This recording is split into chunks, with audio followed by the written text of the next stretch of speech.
Good afternoon, my dear students. We are going to discuss the next topic on applied ethics.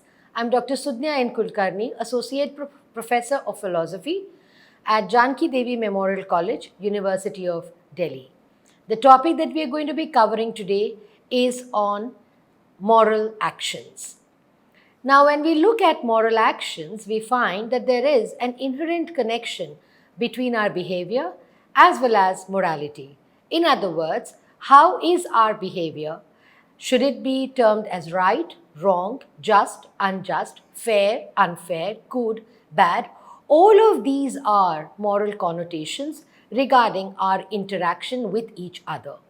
And this is what various theories of morality are covering under the terminology of moral behavior or moral actions. Now, moral philosophy basically is an attempt to understand the nature of morality and what is expected from our moral behavior as human beings. Now, the focus is on human beings because we are considered as rational beings who are able to reason and understand and then contemplate and do our actions. If one looks at moral philosophy, then there is no one definition that fits all kinds of moral theories. Different thinkers in different centuries have come about and given different views regarding morality. Now the question comes, is there or are there certain basic features that should be present in moral theories across different spectrums?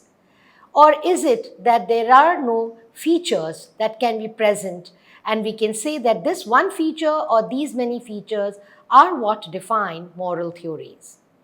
If we look at the very first reference to morality or moral action is actually found in the works of Plato and namely in his work, The Republic. The Republic is considered to be one of the greatest works on moral philosophy in Western philosophy.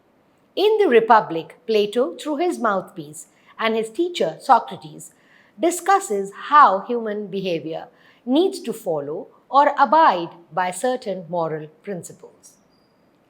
And if we look at how morality has developed over a period of time and the different versions that have been considered regarding the development of morality, we will find that each one of these theories that we are going to be considering have gone on to give their own perspective regarding how human action or human behavior can be termed as moral, immoral, amoral, and accordingly they have gone on to talk about their theories and views on morality or moral actions. Now, one of the oldest theories regarding morality or moral actions is that right or wrong are subject to customs and norms of the place wherein they operate. This view is known as relativism, and we will now be looking at moral relativism and the arguments centered around it. Moral relativism or the relativistic position is basically stating that there are no absolute moral grounds or reasons that one can find which can direct and concentrate and tell us about human behavior.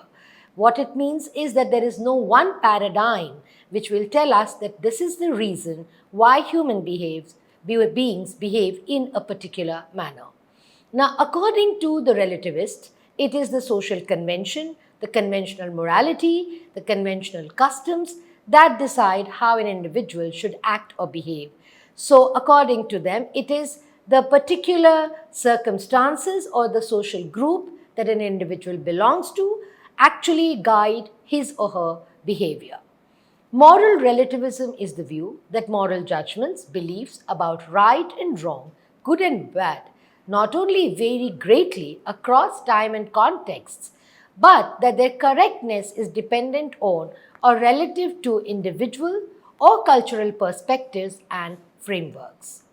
Moral relativism is the claim that facts about right and wrong vary with and are dependent on social and cultural background.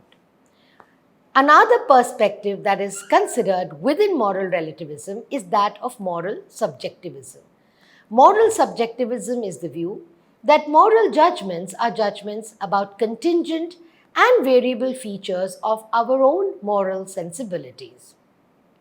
Moral relativism, like most relativist positions, comes in various forms and strengths, and it is customary to distinguish between descriptive or empirical, prescriptive or normative, and meta-ethical versions of moral relativism. These views, in turn, are motivated by a number of empirical and philosophical considerations. Ethical diversity, along with the claim that there are no universally agreed moral norms or values, makes moral relativists assert and state that their position on moral relativism is valid. However, if we find there are certain issues and difficulties with moral relativism as a theory that is prescribing and assessing human actions and especially moral actions, no doubt customs vary according to cultures and ethical and ethnic diversity, but there are certain practices that cannot be permitted under the name of moral relativism. The reason being, theories prescribing moral action have to understand and acknowledge that there are certain fundamental principles of morality which are non-negotiable. For instance, one can argue that honesty and respect for individuals and human or animal life is desirable, and slavery and racism is undesirable as a rule.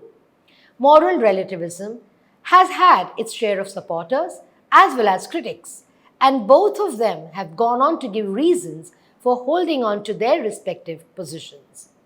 Supporters of moral relativism have gone on to argue that practice of moral relativism makes us more tolerant by making us more open-minded, more receptive to the fact that there are different cultures and practices prevalent in the world, and those practices are conditioned by the social group that that individual belongs to and operates from that perspective. Some moderate thinkers of moral relativism have also gone on to adopt the view that ethical values differ according to the localized normative framework, but they're critical of the position that anything or any kind of moral action should be allowed or made permissible under the name of moral relativism. So for them, no doubt, ethical and ethnic diversity do work, but under that name, we should not be allowing for heinous crimes to pass on because it is a morally relativistic position. Critics of moral relativism, however, have pointed out that moral relativists are conservative in their approach because they argue that they are not able to condemn even the most heinous of crimes, as according to them, every viewpoint is correct. Given the challenges faced by moral relativism, certain thinkers have gone on to adopt a more moderate approach. The argument that they have given is that moral values and positions are different from scientific positions, and therefore we cannot base moral positions on the same basis or assess them on the same basis as science and mathematics do, that is, assess natural facts.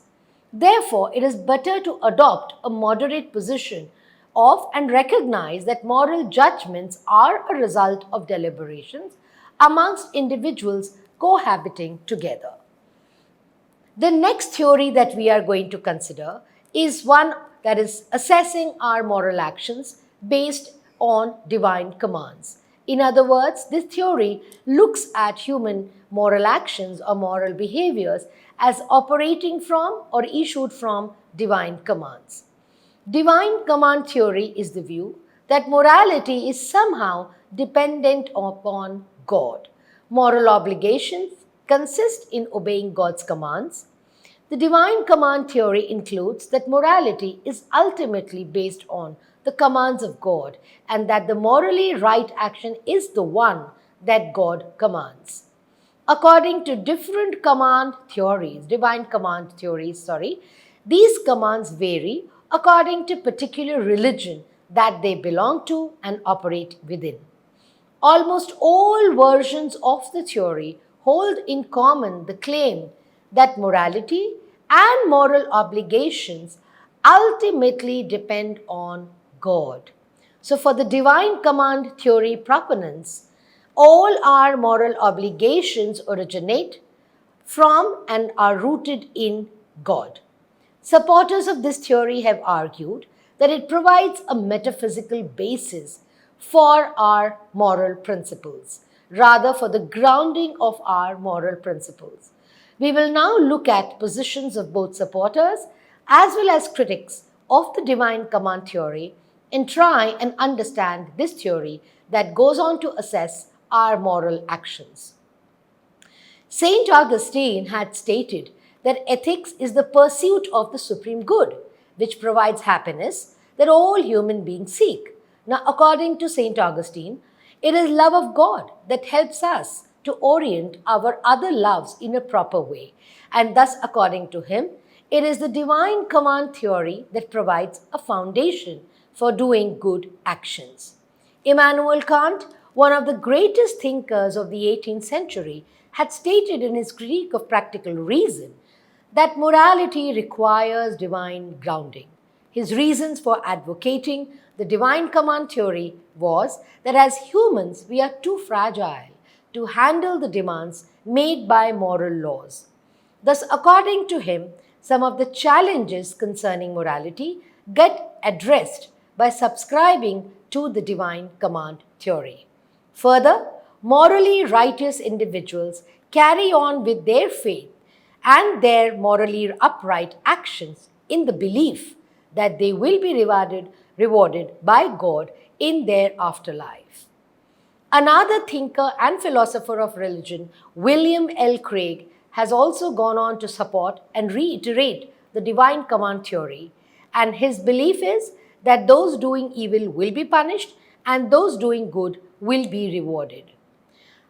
But we find that proponents of divine command theory, as like with moral relativists, are faced with a dilemma.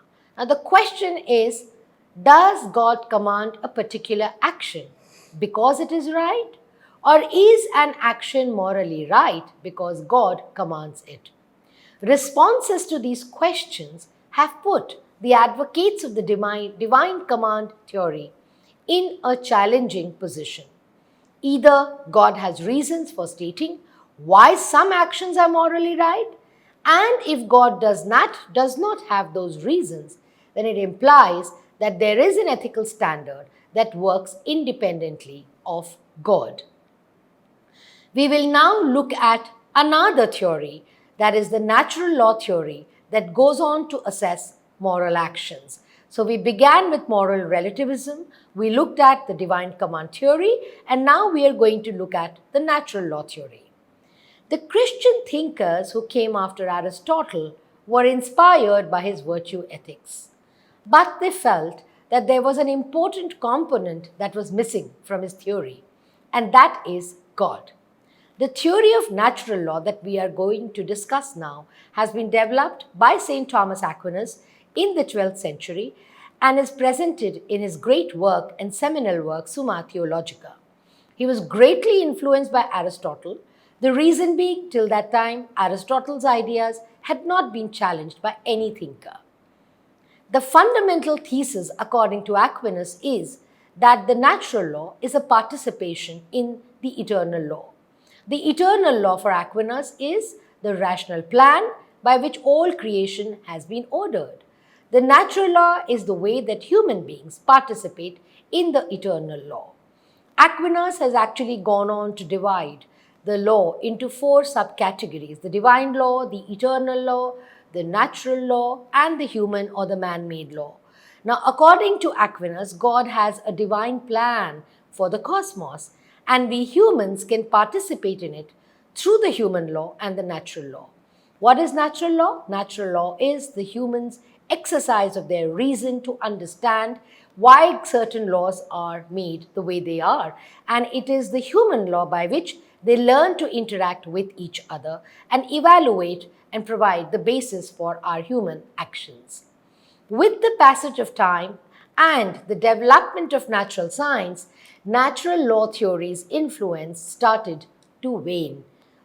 And with the works of Galileo discoveries, scientific discoveries done by Galileo, Newton, Darwin, and others went on to talk about that natural phenomena need not have a basis for their explanation in any divine principle.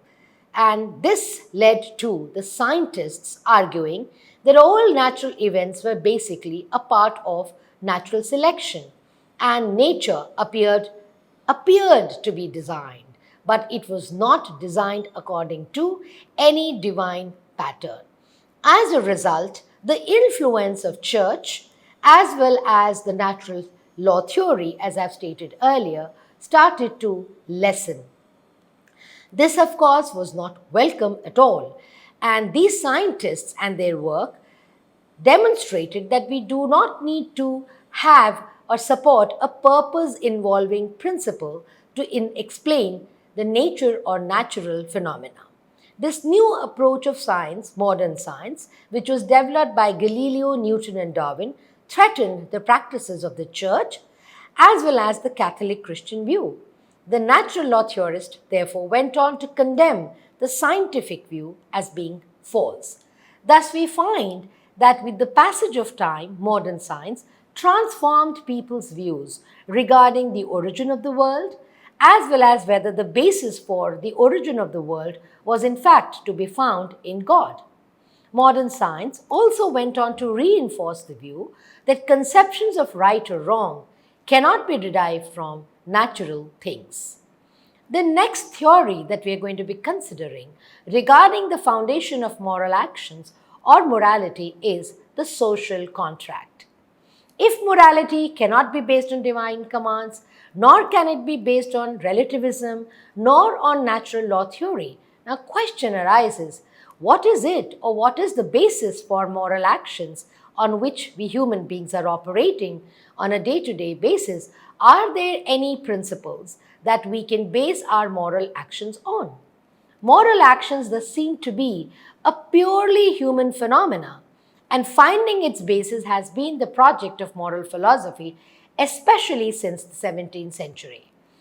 The theory that we studied earlier demonstrated that human beings need not base their actions, and as science had demonstrated that there is no divine command which is ordering us to behave in a particular manner, all the actions that we are doing originate from our own thinking and reasoning capacities.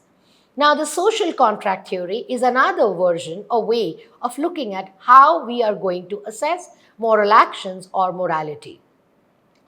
Thomas Hobbes is one of the foremost proponents and presented his theory of the social contract.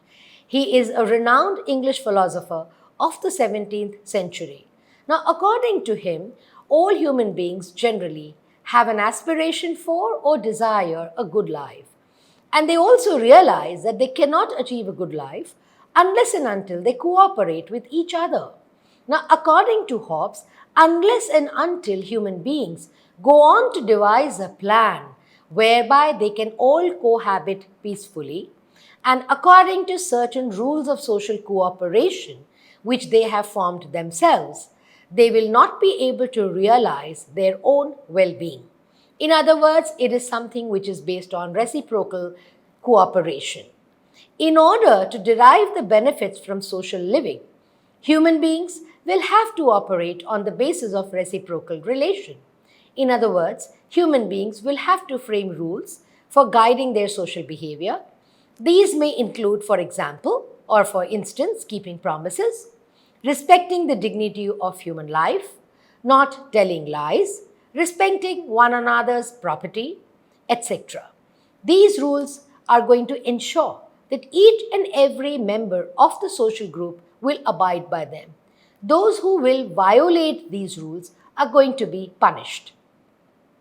Thus, the social contract theory had a number of features that were appealing because it made morality a matter of human choice. It was no longer subject to a relativistic position. It was no longer subject to a natural law theory. It was no longer subject to divine command theory. It said that all moral actions actually originated from human beings, and it was a matter of choice that human beings made. Individuals thus realized that humans are direct beneficiaries of a good ethical conduct, and therefore we humans should strive and work towards having a good ethical conduct. The social contract theory guides us regarding which social rules we ought to frame and follow for the well-being of everyone. The theory recognizes and accepts the fact that human beings are by nature self-interested beings. However, not everyone accepted Hobbes's view that human beings are primarily self-interested. The theory continues to attract a lot of supporters, but some thinkers have rejected this theory. They argue that humans do have some altruistic feelings and social sentiments, feelings that connect us with one another and with other fellow beings.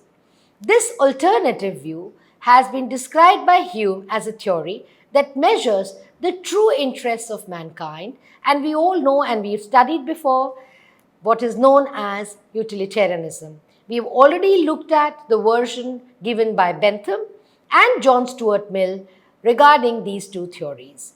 And we saw in the presentations of hedonism as well as utilitarianism earlier, we know that these theories offered to base morality on maximum happiness of maximum number of people.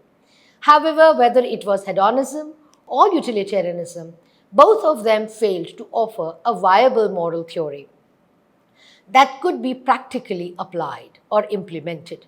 Utilitarianism was challenged by the deontological theory of Immanuel Kant, who based his conception of moral law not on ends or results, but on human reason. And he talked about the goodwill and he talked about the moral law. However, even Kant's deontological theory had its shortcomings. Kant failed to make a distinction between perfect and imperfect duties. His exclusion of women, children, and idiots from participation in society showed that his views about rationality were biased. Further, he talked about moral law, human beings being as end in themselves, all operating in a kingdom of ends, not to be used as a means, but he failed to provide a framework on how these principles of categorical imperative could actually be applied in real life situations or in our practical life. So even his theory, based on deontological ethics, had its share of shortcomings. If we look at the summarization of all that we have covered in the present PPT regarding moral actions, what do we find? That there is no one theory that fits all the parameters. Each of the theories considered above have gone on to offer differing viewpoints regarding evaluation of moral actions, yet each of them has gone on to emphasize the value and sanctity of moral actions. Given this, we can be skeptical about whether there is some such thing as an objective moral truth, because it is this search for an objective moral truth that most of the moral theories have gone on to apply their principles or work out their theories. One can argue that there is no such thing as truth. Philosophical ideas are no doubt abstract, and the evidence that is available for philosophy and philosophical ideas is very different in kind and nature from scientific evidence. However, one can continue to debate as well as discuss various kinds of philosophical ideas and try and find reasons for holding on to those ideas. The best philosophical ideas and alternative approaches to morality may well appear when we formulate and offer sound arguments. In this manner, we may be able to go on to present a theory of morality which is based on rational arguments and that could appeal to all and that could apply to all and that would be based on principles of objective reasoning and not on subjective reasoning. I hope this PPT and this presentation on moral actions has been clear enough for your students to benefit from. Thank you.